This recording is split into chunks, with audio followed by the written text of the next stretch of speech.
Welcome everybody. My name is Mike Denham, and I'm delighted to welcome you to our February edition of the Florida Lecture Series produced by the Lawton Child Center for Florida History. If you're with us for the first time, I want to make a special welcome and encourage you to get a brochure if you haven't gotten one yet. We have one more program on that brochure. Please see me if you'd like to get on our mailing list and email list so that you can find out more about our programs. Before I introduce tonight's special guest, I want to let you know about our final program of the year. That's going to be on March 20th. Then we'll welcome writer and graphic designer Rick Kilby, who will present Florida's healing waters, Gilded Age mineral springs, seaside resorts, and health spas. Kilby shows how Florida's natural wonders were developed and promoted as restorative destinations for America's emerging upper class. His richly illustrated book received both the Silver Medal for Florida Fiction, Nonfiction, and the Florida Book Awards, from the Florida Book Awards and the Florida Historical Society's Stetson Kennedy Award. Now it's my special pleasure to welcome tonight's special guest, Leslie Kemp Poole, Associate Professor of Environmental Studies at Rollins College. Many of you may remember Leslie's program several years ago when she shared her first book, Saving Florida, Women's Fight for the Environment in the 20th Century. Saving Florida is available tonight outside, as well as her book for tonight. It's available outside, and if you don't have a copy, it's a really great read. I've used it in my classes numerous times, and it is really, really well written. Tonight, Leslie will lead us through nearly 500 years of documented journeys through Florida's landscapes, going back to Hernando de Soto's Entrada to Marjorie Cannon Rawlings's Ramblings.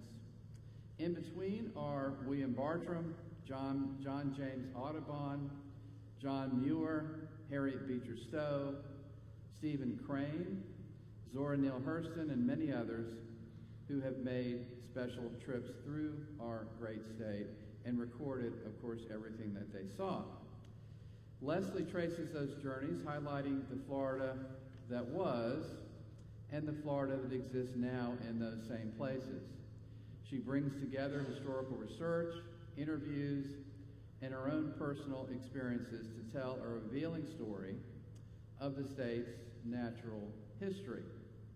Now a little more about Leslie. She's a fourth-generation Floridian who has long been interested in the history of the environmental movement and in all things environment in Florida. An outdoors woman herself, I can attest to that. She has spent a lifetime hiking, canoeing, and exploring Florida's rich landscapes. Her articles have been published in a number of academic journals, magazines, and newspapers. And in 2008, she helped produce the PBS documentary, In Marjorie's Wake. Anybody seen that film? It's really terrific. That, of course, is a film depicting Marjorie Cannon Rawlings' 1933 trip on the St. Johns River, taken, of course, by the great writer and her friend, Dessie Smith. And in that film, Leslie, of course, makes the trip, the same trip, and records, and the film is, of course, about that. Prior to working in academia, Leslie was a writer, a reporter for The Ledger. One of her stints in newspaper journalism was here at the Lakeland Ledger. And also she wrote for the Orlando Sentinel, where she helped pen a series of articles about Florida's lack of growth management that won awards and was actually nominated for the Pulitzer Prize. She eventually earned her doctorate at the University of Florida in 2012, and about that time joined the faculty at Rollins College. Leslie lives in Winter Park, where she and her husband Michael raised two sons, and they enjoy hiking, canoeing, and other outdoor activities. So ladies and gentlemen, please join me in welcoming Leslie Kemp Poole back to our stage.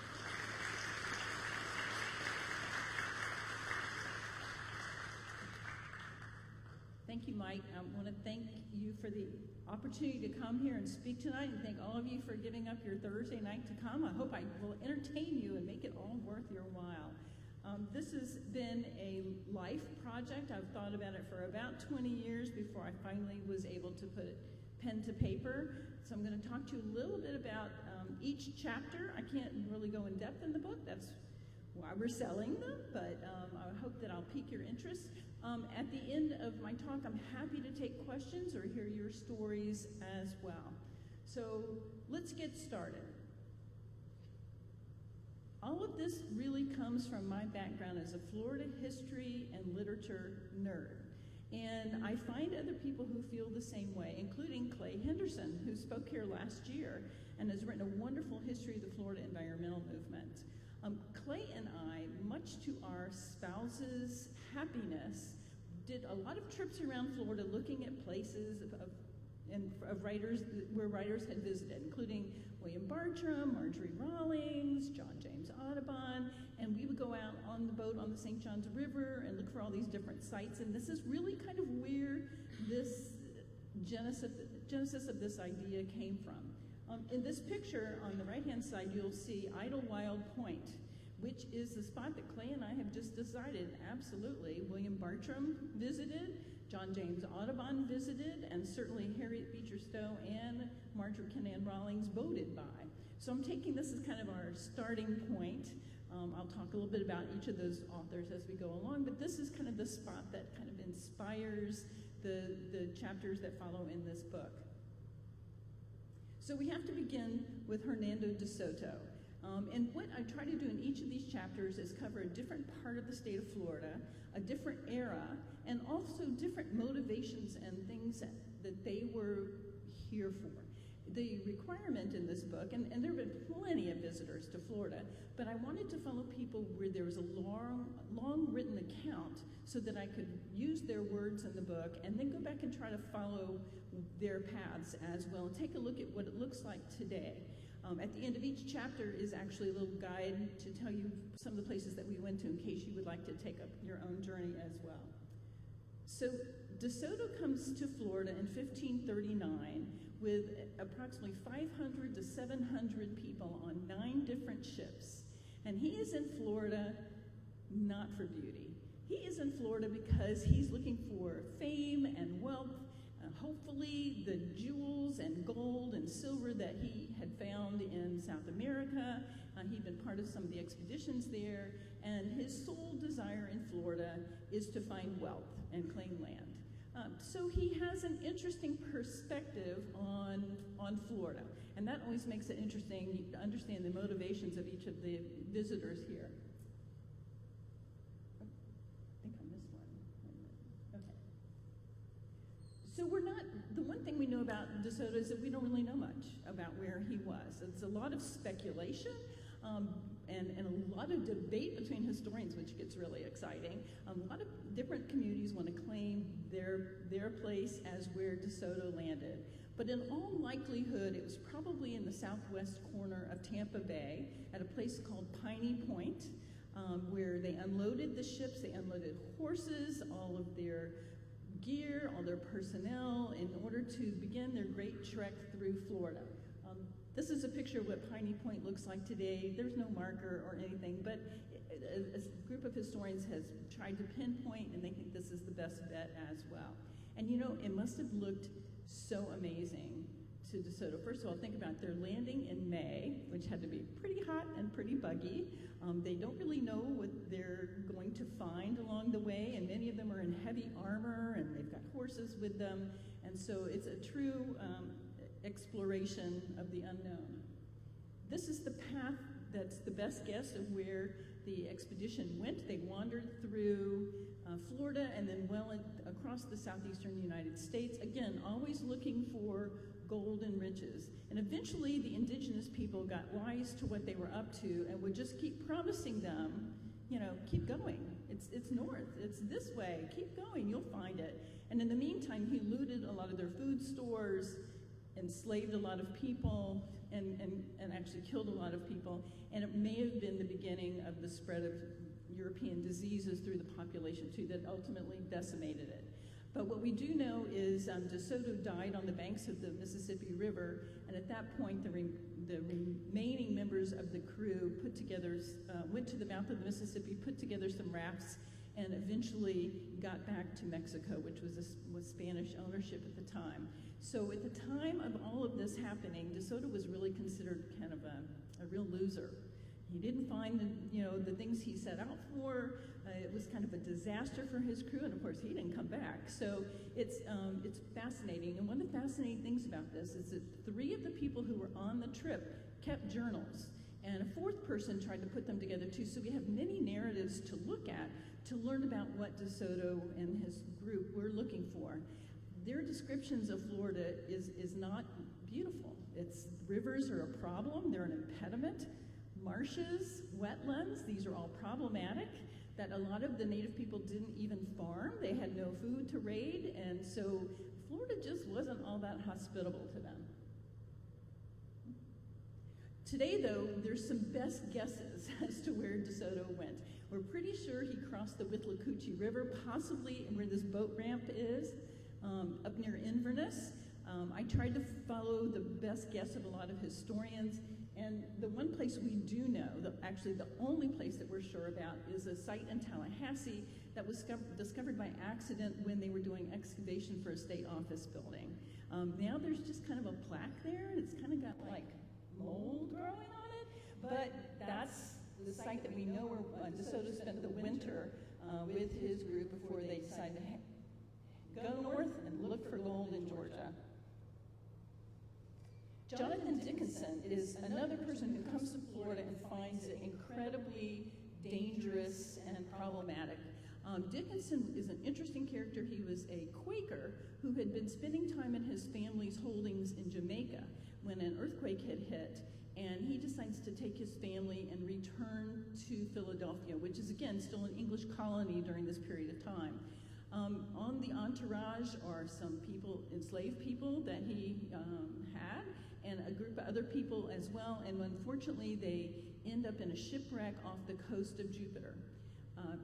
So to Dickinson, Florida is dangerous, and they end up on the shoreline not knowing what's going to happen when they're approached by a group of native people, and they're scared of them. The native people take their clothes, force them to go into their village. And so Dickinson, who writes about this later, he writes in a large account of this. To him, Florida's a very dangerous place, and it's really dangerous if you're English, because the native people had allied with the Spanish, who were mostly headquartered up in St. Augustine. So they pretended to be Spanish the whole time. They had one crew member who spoke Spanish, and they made him their spokesperson. And they really were sure that that's how they avoided being killed by the native people. When you read Dickinson, one of the values of him today, and DeSoto, is that these are written accounts, and a lot of these native groups did not have written histories. So we are left really pretty much with the explorers' accounts to tell us about these people. 50 years later, the people that Dickinson described were no longer, they just didn't exist anymore, and we can only guess at what happened to them, but were probably disease. But so he has this one account of this one group that we rely on heavily. Today you can go to this area in Jupiter, the famous lighthouse is there, but there's also an ancient mound that has a house built on it now. There's a park there, and that's probably the site of the Indian village that they were first taken to, and Dickinson does a lot of descriptions of parties that the native people were having as well. They survive. They end up walking or boating all the way from Jupiter to St. Augustine. Several people actually die sleeping on the beach of exposure, and so it's a very brutal trip, but he survives along with his wife and his infant son, and he, again, gives all glory to God that that's how he got out of there, and he got out of there alive. You can go back to that path today. There's some historical markers, but you can't really walk the beach anymore if you've ever been down there. Now there's a lot of really big mansions. There's a few parks that you can go to kind of get an idea of what the coastline, if you squint a lot, what the coastline might have looked like back then. but most of it has been heavily developed. I think he would be astonished at what it looks like today. William Bartram, this is Clay and I, this is our first love, is William Bartram, who is another Quaker, just like Dickinson, but has a completely different point of view about the Florida landscape. Probably because Dickinson was a businessman and Bartram was a botanist. Billy, as his father called him, had failed at many businesses along the way, but one thing that his father recognized is that he could draw. And he was a self-taught naturalist, again, living in the Philadelphia area, still during colonial times. And he manages to get a gig with a rich London benefactor who wants to collect Florida samples of seeds and plants. And this is what you did if you had a lot of money, and then you could boast to your friends that you had the latest plant out of Florida. It's so exotic, it's so unusual. So that's exactly what Bartram does. He comes to Florida and ends up, almost like DeSoto, wandering through the southeastern United States, collecting plant samples, writing a journal. He goes mostly up and down the St. Johns River. He crosses Payne's Prairie at one point, and his journal is just beautiful. It's very romantic language. He encounters some really interesting things. I'm going to show you some pictures of in a minute. And if you wander through some of these places, you may find a marker that says it's the William Bartram Trail. He has a big following, not only in Florida, but there's Bartram Trails in North Carolina and Georgia as well. The plant in the middle of this picture is the Franklinia. And this is a plant that he found in Florida and took back to his family home in Philadelphia, where it still grows, but it no longer has been found in the wild. So he's looking at all these with a very scientific point of view and makes them very interesting. This is the book that he wrote. It has a really long title, so we just call it Bartram's Travels today. But note the picture on the right side. He was fascinated by the indigenous people, and by the time Bartram came through, most of the original natives in Florida were gone, and the Seminole group had moved in. And so he meets a Seminole chief, he meets some of the warriors, he finds them very noble and interesting, so a completely different point of view, probably because, you know, he's collecting plants and nobody considers him a threat at all. He on the top is a picture of Payne's Prairie, where he traveled with a group of traders. And they go and stay at a native village, and he meets the chief of the group, known as a Haya, although the British called him cowkeeper because they had enormous herds of cattle up in Payne's Prairie. This is between Gainesville and Ocala. Bartram looks at this place, though, and he sees it through the eye of a botanist. He writes about the plants and all of the people. He smokes a peace pipe with these people. He sees wolves crossing Payne's Prairie. It's really a fascinating account. And interestingly enough, when Payne's Prairie becomes a state park, the managers who want to return it to its original landscape go to Bartram to read what he described, to help them. It's a guide for what plants in the landscape would have looked like. On the bottom, you'll recognize again the picture of Idlewild Point. Bartram spends a pretty scary night there. He's on the river, he's hungry, so he goes fishing he called them trout, but we know it's bass. But he observes alligators that attack his little wooden boat. They come on shore and try to grab his fish. And then he also observes alligators lining up across the river, face first, grabbing fish as they come up the river. For a long time, biologists thought he made that up, that he was just a fanciful, biologist. I mean, look at the picture of the alligator. Doesn't look, looks more like a dragon. But now we know that there is crocodilian behavior. They call it cooperative feeding, where they actually will line up like this during big runs of fish. And that's probably what he encountered on the St. John's. Again, he describes more than 600 different species while he's in Florida. He draws pictures of turtles and rattlesnakes and Seminoles. And one of the interesting stories is about, on the right-hand side, is Bartram's Ixia. This is a plant that he describes near the St. Johns River in detail, but for decades, botanists had gone looking for this flower and couldn't find it, and they thought he made it up. he's just kind of romantic and fanciful. But sure enough, sooner or later, someone found one, and it only blooms at a certain time of the year in a very specific habitat. So it just turns out he was in the right place at the right time. Again, Frank Linnea is the picture that's now you can see up at his house on the Schuylkill River. John James Audubon comes to Florida. He has read Bartram, but Audubon has another reason to be in Florida. What's he looking for? Birds. He's looking for birds. He has styled himself as the American woodsman during his travels through England, gathering subscriptions that will help pay for a new edition of bird pictures, prints from his travels in Florida. So what he needs is something exotic, something new, birds that he's never seen before. Audubon travels with an artist who draws the backdrop of his pictures, and he travels with another man who helps him arrange the birds. This is a time when you don't have big telescopes or photographic long lenses, and so basically the methodology was to shoot the birds, put wires through them, pose them, and then he would do his drawings from that. So the irony of Audubon is that he killed a lot of birds that we now associate him with saving, or his name with saving. So he is in Florida for that specific purpose, and initially he goes down the St. Johns River. He writes to his wife and says, I don't get what all these Bartram's flowery sayings are about. It's just sand and bugs, and I'm not seeing anything new. But he finds nirvana when he catches a naval cutter that takes him down to the Florida Keys.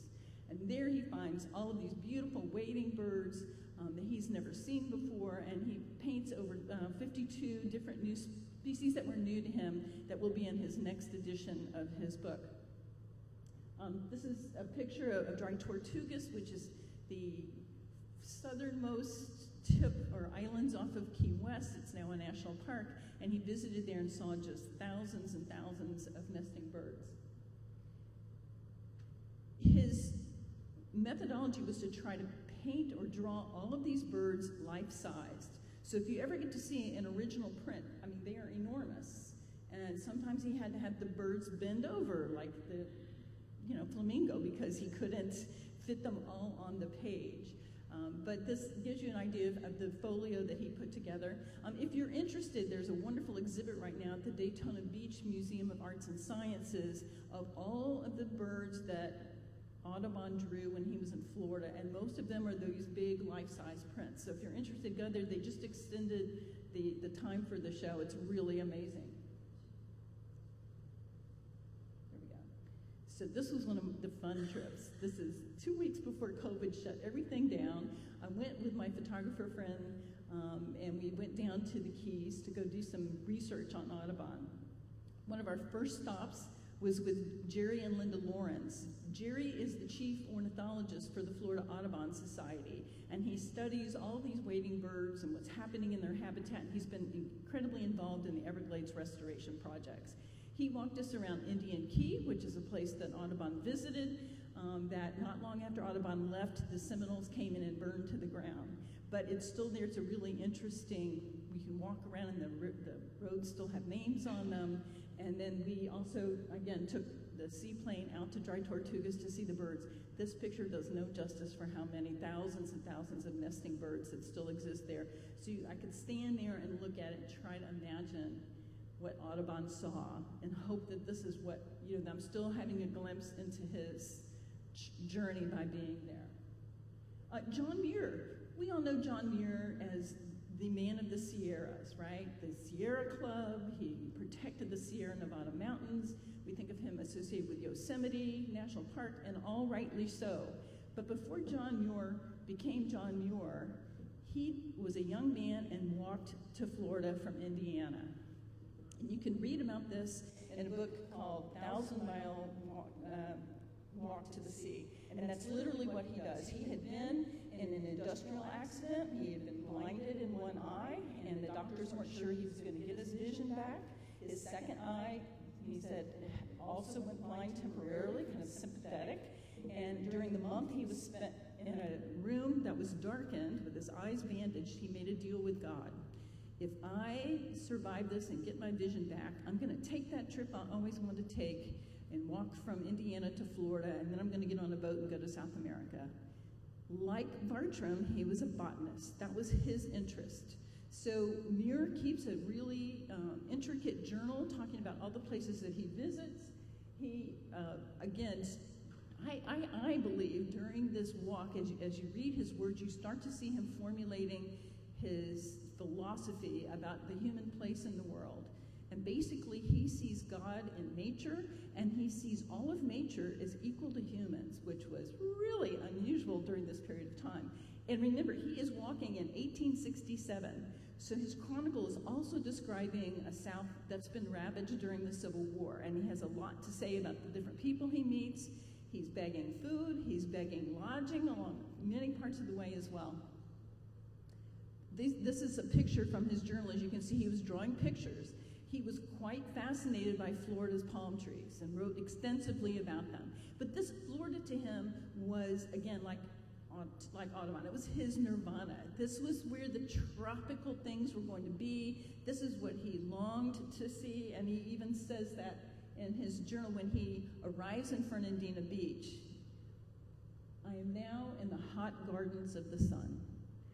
He tells a funny story that he has walked all the way to Savannah. He has caught a ferry from Savannah to Fernandina.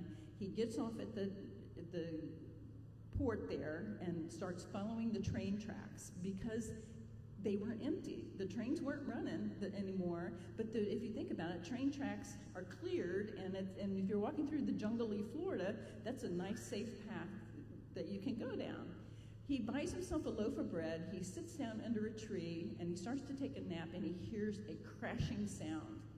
And it's an alligator. He's certain it's an alligator, and that's what he wants to see in Florida. And only to his chagrin to discover it was just a big white bird. And he writes about that, and it's really funny. And during his entire trip through Florida, and he talks about alligators the whole time, he only ever sees one, which would be surprising today, wouldn't it? He also loves Florida magnolias. He has a lot to say about the magnolias along the way. You can follow his path. He pretty much walks from Fernandina, following the train tracks, to Cedar Key, and a lot of that has now become highway, and it's a wonderful trip. Merrill Clark on the top left is a man who works at the Morningside Nature Center in Gainesville, and he has been for years impersonating Muir. Here he is in an outfit that mimics what Muir would have worn, and he gives talks to children, and he's been also slowly following Muir's path as well. On the top is a group of folks that joined me. We tried to walk on what was maybe left of Muir's Trail, which is the old railroad trail into Gainesville that now is a Rails to Trails path. So we walked it. We celebrated Muir. We had lunch. It was great. And you can see part of the trail on the top right as well. On the bottom is my class of students that I took this time last year to Cedar Key, to the very end of where the railroad tracks would have been. So we're looking at the pilings, and we're thinking, this is the view he would have seen when he was here. Importantly, Muir almost died in Cedar Key. He gets malaria. He ends up being nursed by the wife of a sawmill operator for 3 months. And so the Muir we have now may not have ever become if he had died in Cedar Key. While he's there, he decides that he's going to go to Cuba. He catches a boat to Cuba, and then decides maybe South America's a bad idea because I'm really not over the malarial, fevers. And he goes to New York, catches a boat, goes to California, and that becomes his place of nature. And that's what we associate him with. But it's really fun to think about him. Not a lot of people know that he came through Florida, and I think that it's really important because he, again, is developing his philosophy along the way. And maybe it's malaria, I don't know, but he's thinking, God created alligators too, and he created snakes, and he created bears. Maybe it's okay if they eat a human every now and then. Who are we to say who's more important in God's universe? Harriet Beecher Stowe comes to Florida right after the Civil War. She ends up buying a home on a high bluff in Mandarin, which is just south of Jacksonville, and this becomes her winter home. Her husband Calvin was not well, and they thought it would be a good idea to come to Florida during the winter months. Their original home is in Connecticut. So they're snowbirds, right? And she proceeds to write a bunch of nature stories about Florida, and they're published in her brother's newspaper in the north and other places as well. And this is a picture of the family sitting on the porch in Mandarin. The house no longer exists, it was torn down. But the funny story is that a lot of the tour boats would go by and they'd pull up to the shore, and people would go up and try to talk to them or grab branches off their orange trees, kind of like souvenirs or early days of hero worship, I guess. But one of the stories, she takes a while before she finally does it, but she wants to do a steamboat down the Ocklawaha River to Silver Springs, which was the preeminent natural tourist attraction in Florida in the 1800s.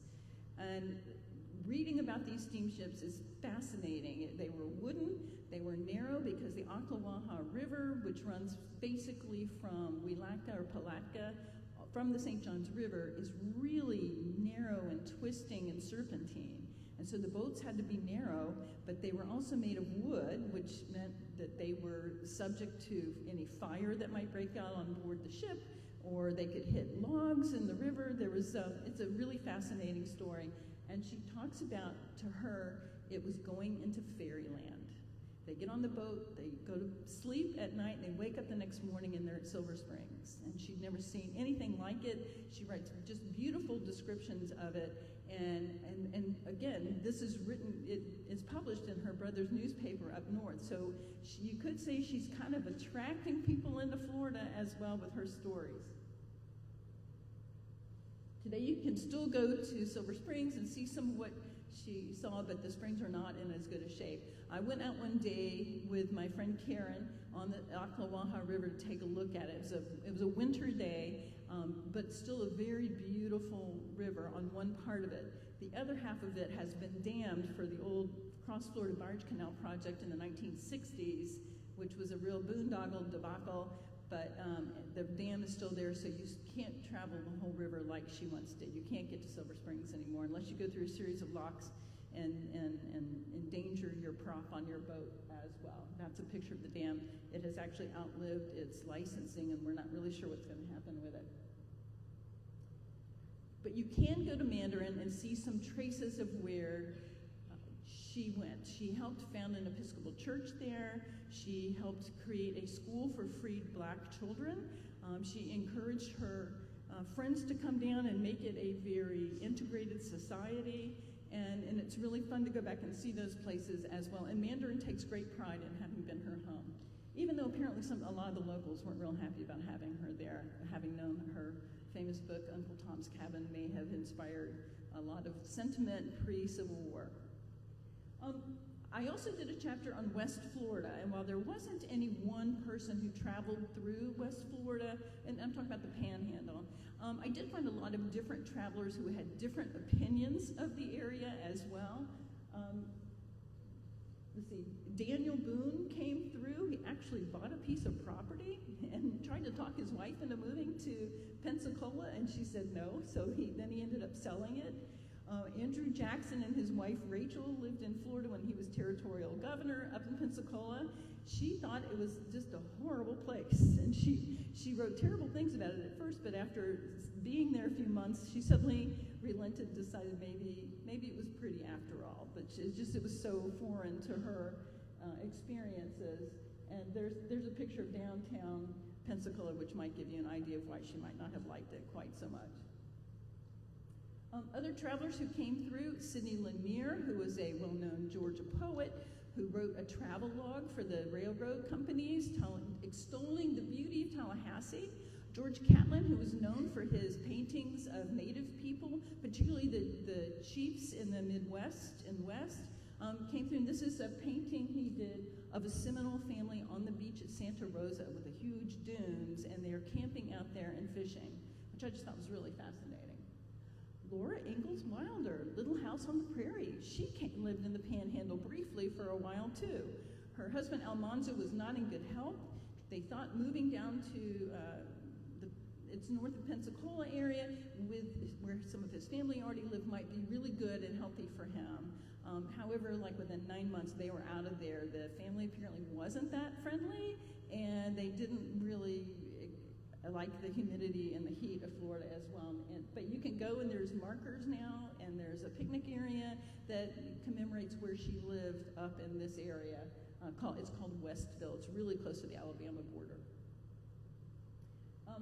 James Ingraham is part of an expedition that decides that they are going to leave from Fort Myers, and they are going to survey a straight line across the Everglades to Miami, because they're either going to put in a telegraph line or maybe a railroad line, right? Great idea, right? They don't talk to any of the local people. They don't consult with any of the Seminole people who've been living in the Everglades. They just decide that we are going to do it, kind of the mindset of the great explorers. And the expedition had several people who chronicled it, and pretty much from the outset they realized they were in big trouble.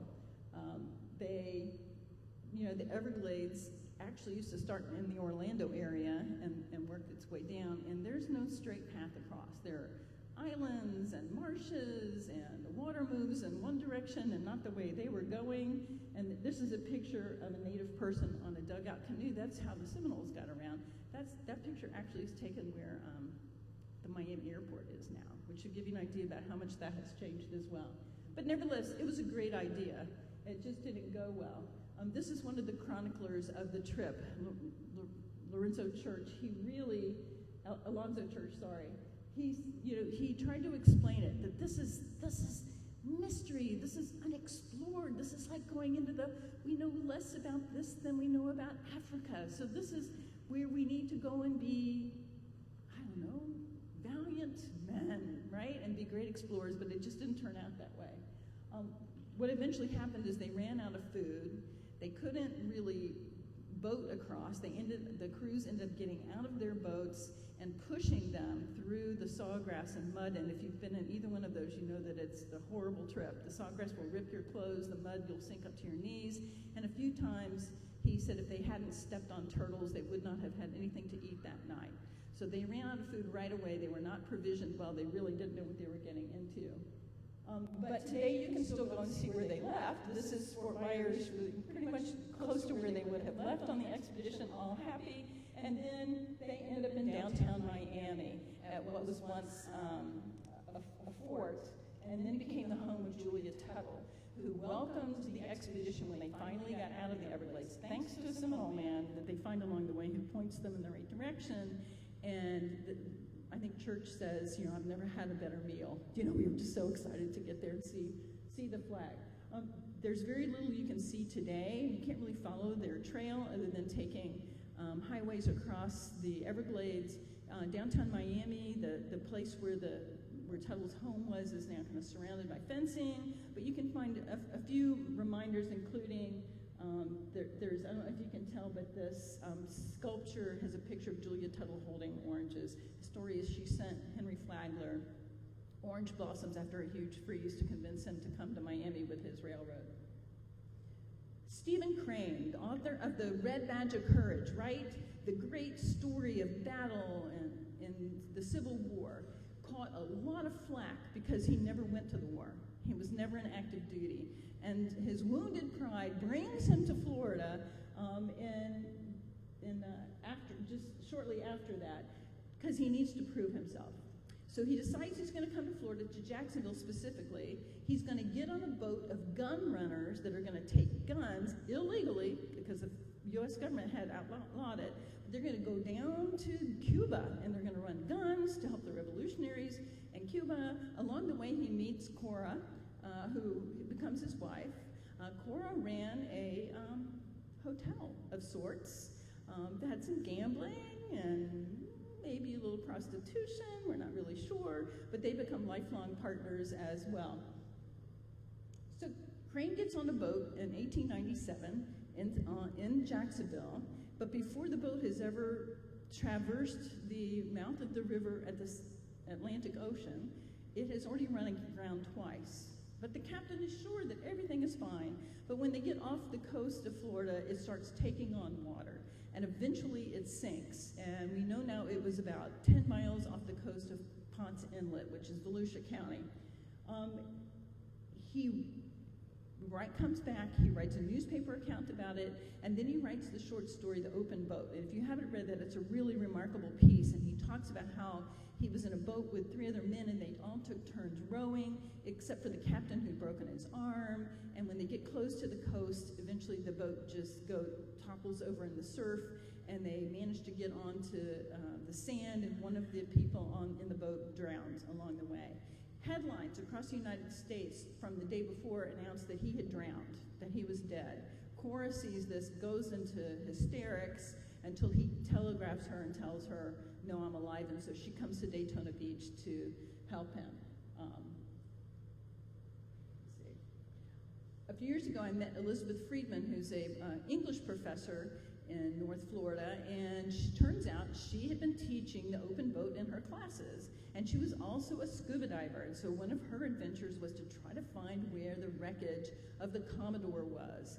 And she gets together a group of people, and they go out and, using Crane's descriptions, because he could see the Ponce Inlet lighthouse the whole time, that was their beacon, they find the wreckage. And it takes a while before it's certified because they have to prove that all the things on the boat were, from that time period, but now we know that that's where it was. And there's now a lovely museum at the base of the Ponce Inlet Lighthouse that contains a lot of these artifacts and the history of Crane in Florida.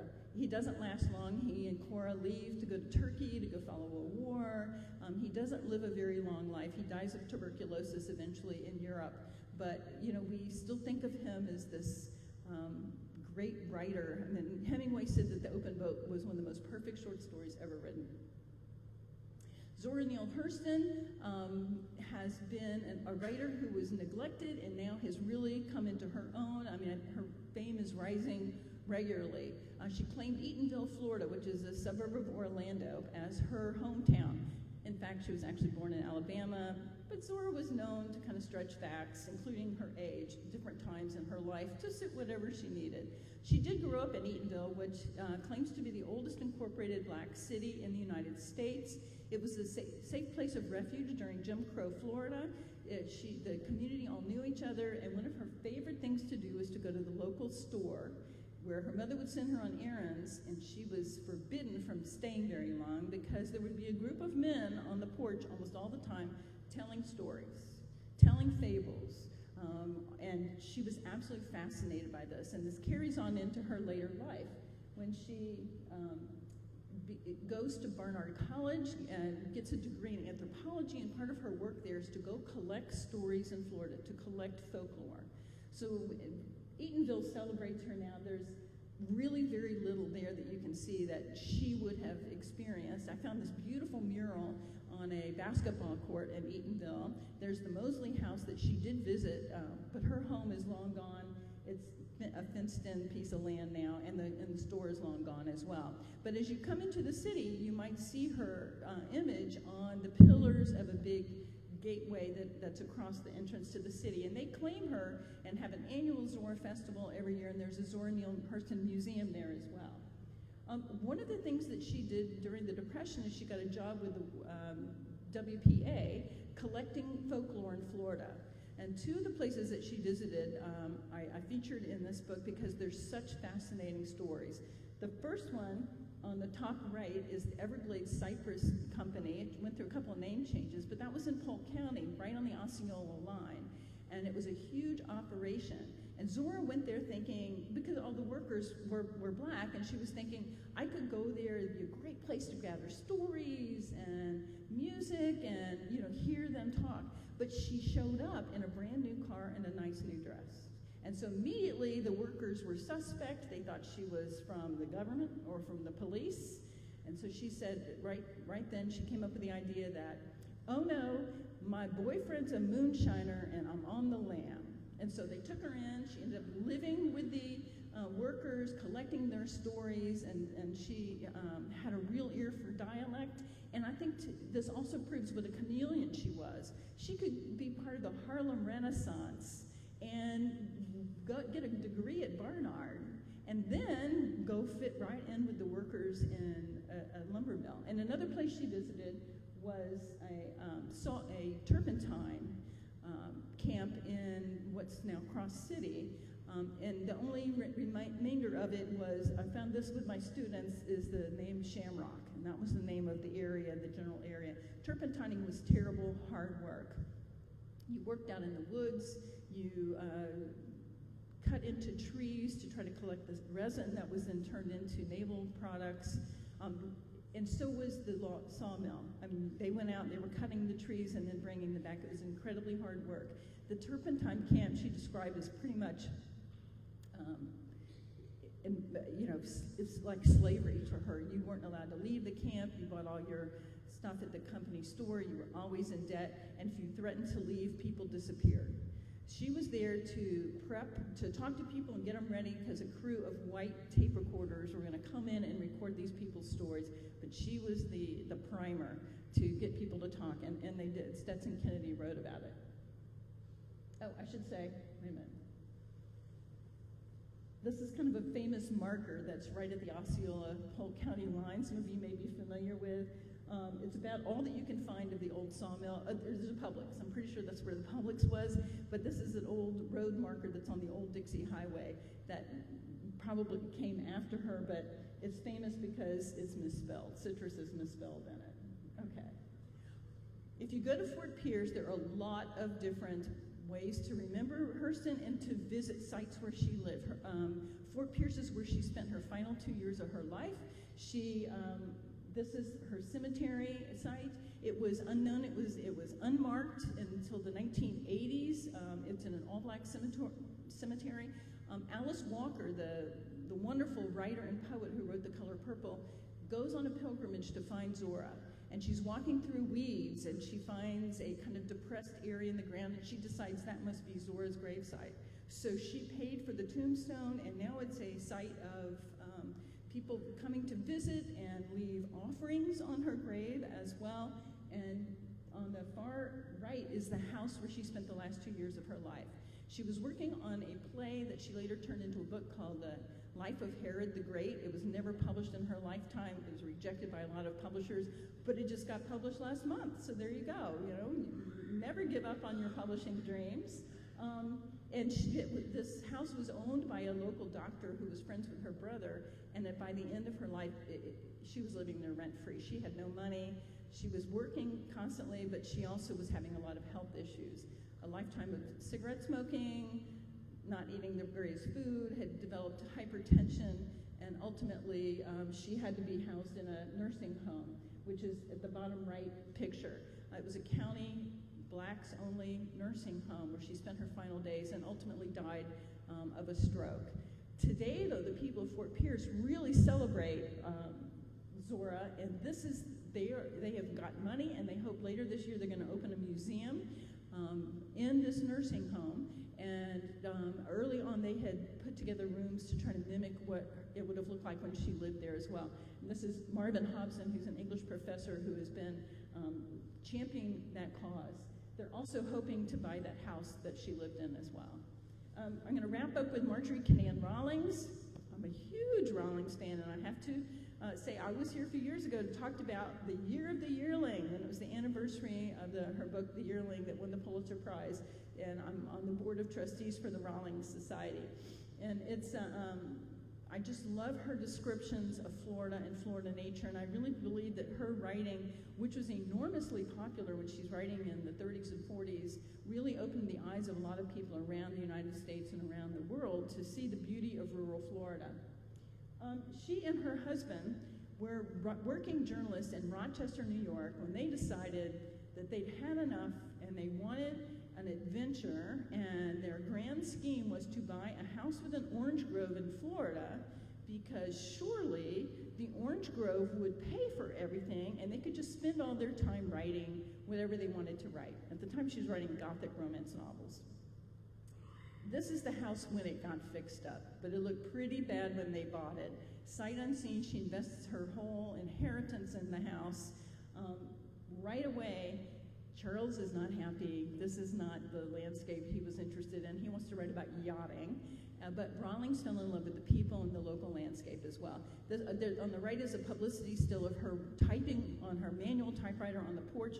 Charles actually made that table for her as well to be her writing center, and she was right there on that screened-in porch is where she did a lot of her work. The neighbors said they could hear the typewriter typing during the day. And she did this old school.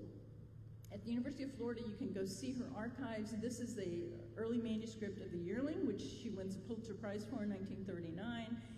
And you can see she's marking and editing by hand, very old school, and it propels her career because she becomes a best-selling author. At the time, she was outselling Hemingway, F. Scott Fitzgerald, and Thomas Wolfe combined. Just enormously popular. Her books are translated into many different languages as well. And The Yearling was turned into a movie with Gregory Peck. Some of you may have seen that. Cross Creek comes out in 1942, which is a semi-autobiographical account of her time in Cross Creek and the people that she met there. She kind of leaves out the fact that her husband ever existed and that they got a divorce. She kind of leaves that out. So it's a very selective autobiography, but it has beautiful descriptions of Florida in it as well. Mike mentioned this earlier. I told you I'm a big fan, so I had been up and down the river looking at spots where I thought Rawlings had traveled in one of her chapters called Hyacinth Drift. Then I got involved with a group that were doing nature documentaries, and they decided we should take that chapter and we'll turn it into a documentary as the framework of a documentary to explain the beauty of the St. Johns River. In the chapter of the book that Rawlings writes, she and her friend Desi decide that they're going to take a trip on the St. Johns from outside of Orlando all the way to the end of the river, and it's just going to be 2 women, a 10-day trip. They're going to camp along the way, and she just writes glorious descriptions of the trip and the things that she sees along the way. So we decided to recreate it. I ended up in the documentary because I owned a boat. That was pretty much it. And the other woman who came with me was a musician who wrote a whole soundtrack for the film as well. It was on PBS, and it really, kind of is just part of my whole fandom for Marjorie Rawlings, and it makes it fun. So these are some of the chapters that are in my book, Tracing Florida Journeys. I have only skimmed the surface of them, but I hope that what it will do is inspire you to get out, take your own trip as well, and go visit these sites. And if you don't mind for a minute, I'd like to try an experiment. Can we do that? All right. I can't see anybody, so I'm going to get you all nodded yes. I'm going to ask you to close your eyes, and I'm going to write a description that John Audubon wrote about visiting the Florida Keys, and let's see whether you can relate to it. If you have never seen the sun setting in those latitudes, I would recommend to you to make a voyage for the purpose, for I much doubt if, in any other portion of the world, the departure of the orb of day is accompanied with such gorgeous appearances. Look at the great red disk, increased to triple its ordinary dimensions. Now it has partially sunk beneath the distant line of waters, and with its still remaining half, irradiates the whole heavens with a flood of golden light, purpling the far-off clouds that hover over the western horizon. A blaze of refulgent glory streams through the portals of the west, and the masses of vapor assume the semblance of mountains of molten gold. But the sun has now disappeared, and from the east slowly advances the gray curtain which nigh draws over the world. Thank you so much.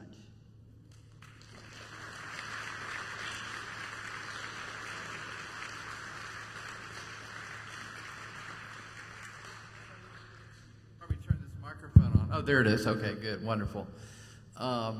So he's kind of predicting thousands of people every day at Mallory Square watching that sun go down right in Key West, right?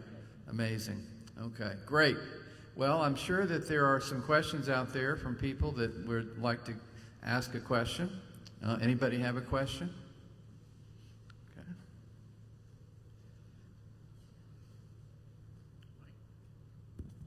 What happened to Ponce de Leon? Ponce de Leon. Yep, Ponce didn't write anything though. That's the problem. That's why I didn't use him, because I thought DeSoto had more written narratives. Ponce, on his second trip to Florida was he bought it. Attacked by the local natives in the southwest Florida, and then he died of his injuries back in Cuba. So his dreams of glory were pretty bad. And let me just say this right now. He was not looking for the fountain of youth. I don't care what all the tour operators tried to convince us. There he was not looking. He never even got off the coast long enough to go see a spring. So there. Clearing the air. Anybody else have a question? No, this is really usually a talkative group here. Oh, Billy, okay. Billy, I wonder about you sometimes. I'm not sure if I should give this to you. You're not sure what? Sorry. Hi, Leslie. How are you? I'm good. So, Hyacinth Drift, which is one of my favorite pieces that Marjorie ever wrote. Something very significant happened on that trip for her, right? And you want to talk about that, and also the fact that it was written in 1933, I believe, like right after it happened, and Cross Creek doesn't come out till 42. I think it's just an interesting story, and so maybe tell. I'm happy to do that. So the reason Desi and Marjorie decided to take this trip on the St. Johns River is Marjorie is contemplating divorce with her husband. Things are not going well, and they've been drinking moonshine. And at the end of the evening, Desi convinces Marge that they need to go take a boat trip, because Desi had always wanted to go do this, and she thought Marjorie would be good company and a good cook on the trip as well. The next morning, she said Marjorie tried to back out, and she said, "Too late, I'm already making the plans, we're going." So on this trip, Marjorie describes it, and we see this all the time, right? Taking a voyage, taking a journey of discovery. And Marjorie, besides the impending divorce, which would have been hugely scandalous in the 1930s, also has got writer's block. She's been working on a book and it's just not coming together. But on this trip, they learn to navigate and overcome obstacles, and Marjorie says, when I got back to the creek, suddenly everything was beautiful again, and I realized that all the pains in the world are of human making, and that nature had really brought her back to herself and had helped kind of restore her soul. And it's a really lovely story. She and Desi stayed friends for the length of Rawlings's life. And I got to interview Desi when we were doing the documentary. So Desi's in the documentary. She was in her 90s at the time and still just as tough and funny as she would have been on that trip as well. Thanks for asking.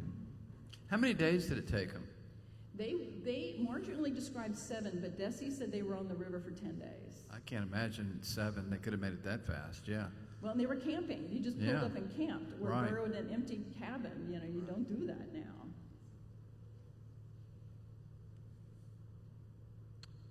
That's it? No more questions?